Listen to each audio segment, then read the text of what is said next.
Eu não conheço ninguém que deu muito certo que trabalha pouco. Não é uma coisa, sabe? O trabalhar bastante, trabalhar muito, não é tudo. Se fosse tudo, todo mundo que trabalha muito Sim. teria prosperado. Mas todas as pessoas que eu conheço que construíram alguma coisa relevante, elas eram chegadas ao labor. Elas gostavam de trabalhar e, de preferência, elas se apaixonavam por aquilo que ela estava fazendo. Ela atribuía algum significado àquilo que ela estava fazendo, que fazia com que ela fizesse aquilo por muitas horas por dia, repetidamente. Então, trabalhar bastante, ela não é assim a garantia do que você vai prosperar e enriquecer. Mas todas as pessoas que eu conheço que começaram do zero, que construíram seu negócio, trabalhavam bastante. Então, acho que esse é um ponto. Um outro ponto que eu vejo é alguém que não seguiu o padrão.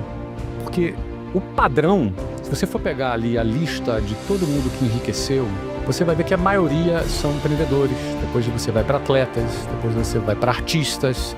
Raramente, é um percentual muito pequeno, que são aqueles caras que chegam no topo da cadeia corporativa e enriquecem como executivos.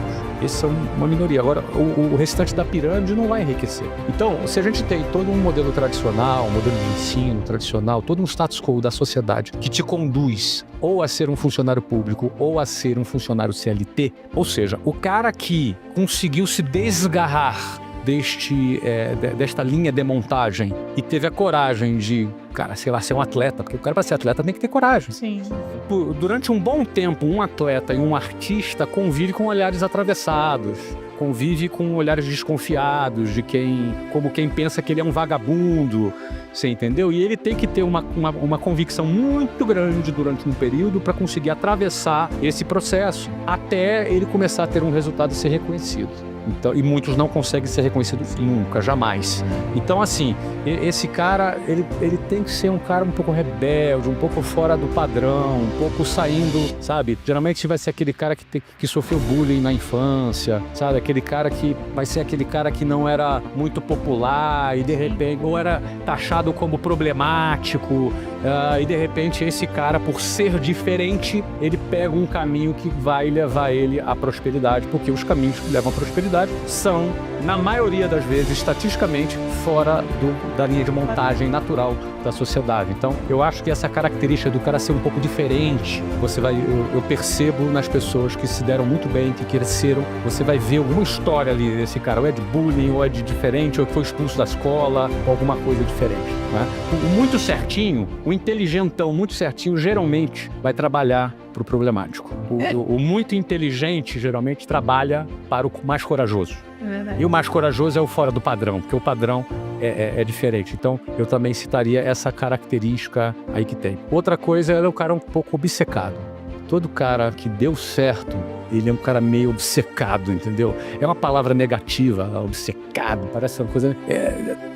pode não ser saudável em alguns momentos, não é? Mas ele é um cara que não tira as coisas facilmente da cabeça. Ele é meio obcecado com aquilo. Ele acorda pensando naquilo, ele dorme pensando... São características que me vieram à mente agora de pessoas que eu conheço que deram certo. Você percebe essas características em comum.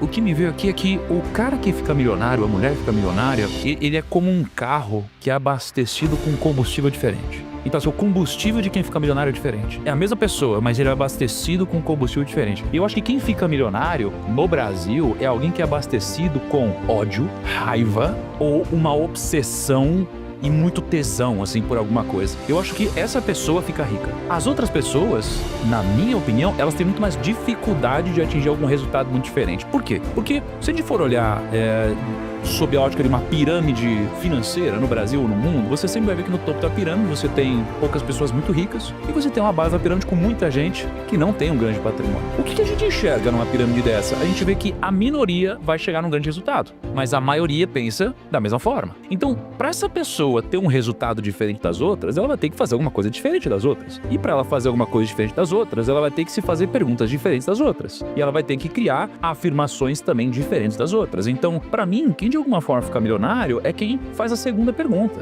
A primeira pergunta é a que todo mundo faz. Agora, a segunda pergunta é a que pouca gente faz. Então, a segunda pergunta seria esse segundo grau de pensamento, mas talvez de uma forma menos filosófica e muito mais instintiva. Porque quando o Flávio falou do cara que sofre bullying ou tem algum pensamento diferente, eu também, as pessoas que eu conheço que são ricas, elas têm um probleminha, cara.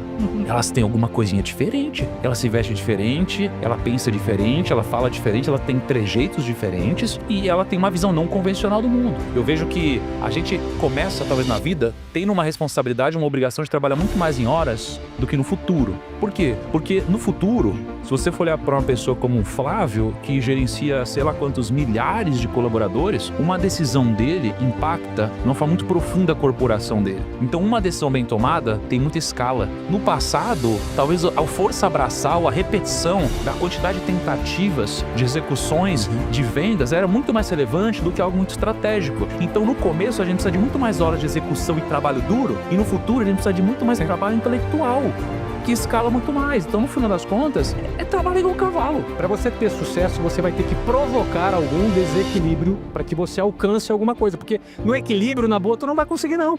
Então vai ter que ser uma superação, vai ter que ser um trabalho extra, vai ter que ser uma ideia genial que tu teve às 3 horas da manhã, vai ter que ser, sabe, um insight que você teve com a tua equipe, a equipe unida trabalhar. Ou seja, você precisa provocar um desequilíbrio na tua vida para alcançar alguma coisa.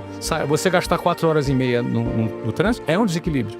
Isso desmonta muito, isso que o Thiago está defendendo, eu concordo com ele, desmonta muito esse mundo ideal do equilíbrio, que pode, inclusive, frustrar quem assiste isso, porque, cara, é inatingível. É inatingível, né? A pessoa que constrói patrimônio ao longo da vida, ela tá pensando em mais do que, cara, vou fazer um negocinho aqui e vou ganhar um dinheiro. Você, por exemplo, não pensou só em ganhar um dinheiro com venda, você quis criar um negócio. E aí depois você foi pra visão do equity, de fazer esse negócio ter valor de mercado, para que ele possa ser vendável. Aí você vendeu, aí você comprou de novo. Aí você foi fazer outros negócios, sempre com essa visão de que, olha, eu vou ganhar um dinheiro aqui, mas o principal tá no valor da empresa que eu tô criando. Ninguém vence esse jogo pensando no curto prazo. Mas existe aqui alguns aspectos do pensar em longo prazo que eu diria para você que, se o cara não estiver atento, ele pode fazer tudo certo com o dinheiro dele, pensar no longo prazo com o dinheiro dele, mas ele se ferrar. Por exemplo, uma boa fórmula para ficar pobre: divórcio. Para ficar muito pobre, o segundo divórcio.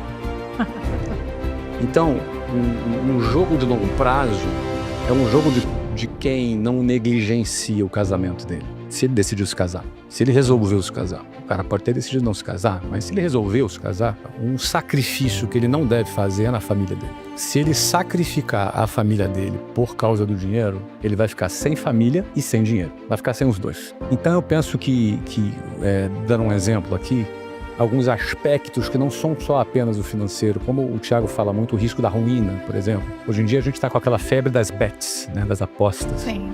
O que eu recebo de mensagem de mulheres desesperadas falando que o marido está devendo para idiota por causa de aposta é imenso. Toda caixinha que eu abro tem alguma coisa, alguém se lamentando muito, o que fazer agora que eu estou devendo tanto, etc. Tá. Se o cara vai pro caminho da aposta, cara, não basta o cara ser brilhante, para ganhar dinheiro e ser um bom gestor do dinheiro dele, se do outro lado ele vai cair no vício, ele vai cair na droga, ele vai cair em negligenciar a família dele. Então, eu não estou nem defendendo o aspecto moral dessas questões, estou defendendo o aspecto financeiro dessas questões. Pragmático. Sendo pragmático, não é? Cuide bem da sua família.